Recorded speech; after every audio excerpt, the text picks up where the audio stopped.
Recent findings from the Centre for Social Development in Africa at the University of Johannesburg shedding light today on shifting voter trends. The polls Hudra was talking about. The report released today looks at determining factors that will influence voter choice when they go to the polls. The study says that, contrary to previous assumptions, the fear of losing a grant is no longer a decisive factor in determining who people vote for. President Cyril Ramaphosa is still emerging as the most important influence on voter support in the upcoming elections. To talk more about the findings, joined now by Newzroom Afrika reporter Veronica Makhoali. Veronica, good afternoon to you. We've been talking about former President Mbeki. Everyone talks about how important he is. This shows that President Ramaphosa is vital to the ANC. Absolutely, Stephen. In fact, we know that the big discourse for this election is who are South Africans going to vote for? But the Centre for Social Development in Africa took it a step further in this report, trying to understand why South Africans are voting, the reasons and why they are going the way they are in terms of,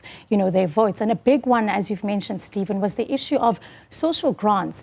They spoke, in fact, to about 47% of the respondents there who are social grant beneficiaries, saying that they would vote for the ANC, while 53% of those who are social grant beneficiaries saying that they would actually vote for the opposition.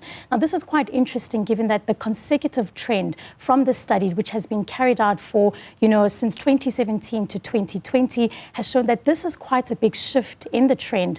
And the reasons being is that we know that with the grants, initially it was a lot of, women and elderly people. And since then, the inception of the SRD grant, that relief grant, we saw that it's taken in a larger population and also a lot more young people and unemployed adults. The study says that, in fact, this shows that more South Africans are somewhat confident in their belief of the right to assistance, and that opposition parties, in fact, their ideas on where grants should be in the country could add a lot more value.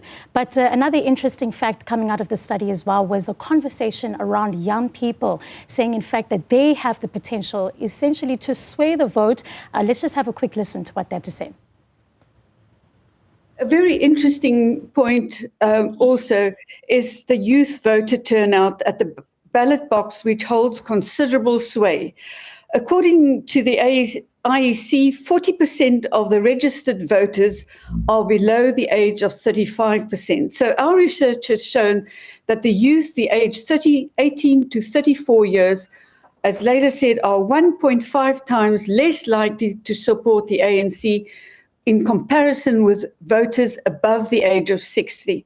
So a high voter turnout by the youth may therefore benefit opposition parties. So a second finding in our research, which is of importance and which might be in the minds of the undecided voter and may sway the core supporters of the ANC who decided not to vote for the ANC or not vote at all, may be the Ramaphosa factor.